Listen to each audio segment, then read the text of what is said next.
नमस्कार दोस्तों, आज आप सुनने जा रहे हैं दुनिया की सबसे प्रेरणादायक और जीवन बदल देने वाली किताबों में से एक, थिंक एंड ग्रो रिच, लेखक नेपोलियन हिल। ये किताब सिर्फ धन कमाने की नहीं है, ये किताब है सोच की ताकत को समझने की। यह आपको सिखाएगी कि अमीरी की शुरुआत जेब से नहीं, दिमाग से होती है। अगर आप अपने जीवन में सफलता पाना चाहते हैं, आर्थिक आज़ादी चाहते हैं और अपनी सोच को अपनी सबसे बड़ी ताकत बनाना चाहते हैं, तो इस ऑडियो बुक को पूरे ध्यान और विश्वास के साथ सुनिए। तो आइए, मन को शांत कीजिए, ध्यान को केंद्रित कीजिए और शुरू करते हैं सफलता, सोच और अमीरी की ये अद्भुत यात्रा।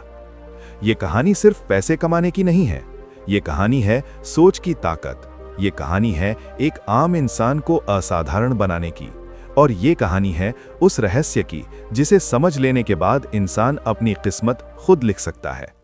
शुरुआत, एक सवाल जिसने इतिहास बदल दिया। साल 1908 की बात है।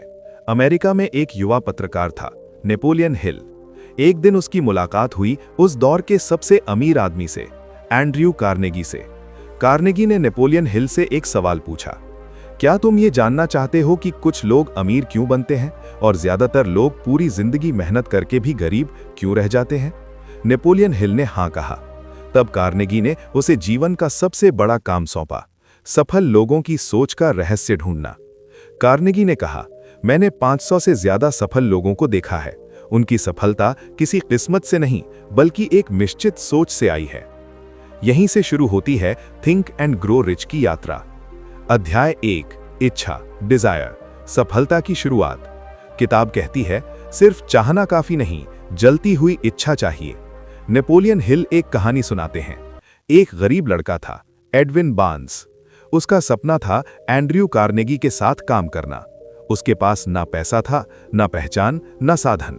फिर भी वो कार्नेगी के ऑफिस पहुंचा और बोला, मैं आपके साथ काम करना चाहता हूं। कार्नेगी ने उसे नौकरी नहीं दी, लेकिन बार्न्स ने हार नहीं मानी। वो ऑफिस में रुक गया, छोटे छोटे काम करता रहा, खुद को साबित करता रहा। कुछ समय बाद वही बार्न्स कार्नेगी का सबसे भरोसेमंद बिजनेस पार्टनर बन गया।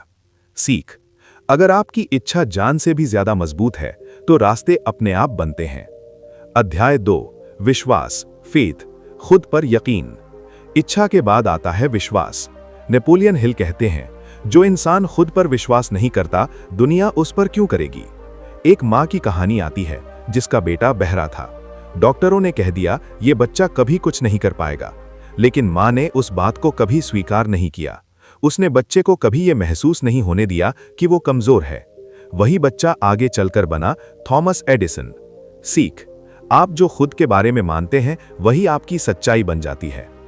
अध्याय 3, आत्मसंवाद, ऑटो सजेशन। हम रोज खुद से बात करते हैं, पर सवाल है क्या कहते हैं? अगर आप रोज खुद से कहते हैं मैं गरीब हूं, मुझसे नहीं होगा, मैं फेल हो जाऊंगा, तो दिमाग उसी दिशा में काम करने लगता है। नेपोलियन हिल कहते हैं, आपका अवचेतन मन वही मानता है जो आप उसे बार बार बताते हैं। सफल लोग रोज खुद से कहते हैं मैं कर सकता हूं, मैं सफल हो रहा हूं, पैसा मेरे पास आ रहा है। सीख, आपकी सोच ही आपकी तकदीर लिखती है। अध्याय 4, विशेष ज्ञान, स्पेशलाइज्ड नॉलेज। डिग्री होना सफलता की गारंटी नहीं है। किताब बताती है, जो ज्ञान पैसे कमाने में मदद करे वही असली ज्ञान है। हेनरी फोर्ड की कहानी आती है। लोग कहते थे फोर्ड को कुछ नहीं आता। जब कोर्ट में उससे सवाल पूछे गए, उसने कहा, मुझे सब याद रखने की जरूरत नहीं, मेरे पास सही लोगों की टीम है।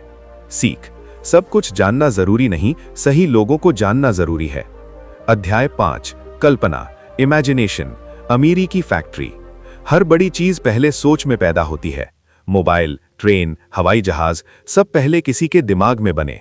नेपोलियन हिल कहते हैं, कल्पना अमीरी की फैक्ट्री है। जो इंसान बड़ा सोचता है वही बड़ा बनता है। सीख, अगर आप छोटा सोचेंगे तो बड़ा कुछ नहीं मिलेगा। अध्याय 6, योजनाबद्ध कार्य, ऑर्गेनाइज्ड प्लानिंग। सपने बिना योजना के सिर्फ सपने रह जाते हैं। किताब कहती है, लक्ष्य बनाओ, योजना बनाओ। असफल हो तो योजना बदलो, लक्ष्य नहीं। असफलता का मतलब अंत नहीं होता। सीख, हर असफलता के अंदर सफलता का बीज छुपा होता है। अध्याय 7, निर्णय, डिसीजन। सफल लोग जल्दी निर्णय लेते हैं और उन्हें देर से बदलते हैं। असफल लोग सोचते ही रहते हैं, दूसरों की राय में उलझ जाते हैं। सीख, डर के कारण लिया गया फैसला हमेशा गलत होता है। अध्याय 8, दृढ़ता, परसिस्टेंस। किताब की सबसे शक्तिशाली कहानी, सोने की खान वाली कहानी। एक आदमी सोना ढूंढते ढूंढते हार गया। उसने खान बेच दी। नया आदमी आया, विशेषज्ञ से पूछा। केवल 3 फीट और खोदने पर सोना मिल गया। सीख, अधिकतर लोग सफलता से कुछ कदम पहले ही हार मान लेते हैं। अध्याय 9, मास्टरमाइंड। अकेले इंसान की ताकत सीमित होती है। सफल लोग सही लोगों के साथ रहते हैं, पॉजिटिव माहौल बनाते हैं। सीख, आप जैसे लोगों के साथ रहते हैं वैसे ही बन जाते हैं। अध्याय 10, अवचेतन मन। आपका अवचेतन मन डर नहीं जानता, तर्क नहीं करता, सिर्फ आदेश मानता है। जो आप बार बार सोचते हैं वही सच बन जाता है। अध्याय 11, दिमाग की शक्ति, ब्रेन पावर। इंसानी दिमाग एक ट्रांसमीटर है। यह विचार भेजता भी है और पकड़ता भी है। सकारात्मक सोच अवसर, नकारात्मक सोच डर। अध्याय 12, छठी इंद्रिय। यह अनुभव से आती है। जब इंसान सही रास्ते पर होता है तो उसे अंदर से संकेत मिलने लगते हैं। सबसे बड़ा दुश्मन डर। 6 डर, गरीबी, बीमारी, आलोचना, असफलता, बुढ़ापा, मृत्यु। सीख, डर को पहचानो, तभी उसे हराया जा सकता है। अंतिम संदेश, थिंक एंड ग्रो रिच ये नहीं कहती कि सोचो और पैसा आसमान से गिर जाएगा। ये कहती है पहले अपनी सोच बदलो, फिर हालात बदलेंगे। अमीर बनने से पहले सोच अमीर बनानी पड़ती है। दोस्तों, आपने अभी सुना थिंक एंड ग्रो रिच का ये हिस्सा। याद रखिए, ये किताब सिर्फ सुनने के लिए नहीं है, बल्कि अपनी सोच बदलकर अपनी जिंदगी बदलने के लिए है। अगर आज की बातें आपको सोचने पर मजबूर कर गई हों, आपके अंदर कुछ नया करने की इच्छा जगा गई हो, या आपको आगे बढ़ने की प्रेरणा दी हो, तो इस ऑडियो बुक को यहीं खत्म मत होने दीजिए। इस वीडियो को लाइक कीजिए ताकि ये संदेश और लोगों तक पहुंच सके। इसे शेयर कीजिए क्योंकि हो सकता है किसी और की जिंदगी भी इन शब्दों से बदल जाए। और अगर आप चाहते हैं ऐसी ही प्रेरणादायक ऑडियो बुक्स, सक्सेस स्टोरीज और लाइफ चेंजिंग कंटेंट लगातार सुनना, तो अभी चैनल को सब्सक्राइब कीजिए और बेल आइकन दबाना न भूलें ताकि अगला अध्याय आपसे मिस ना हो।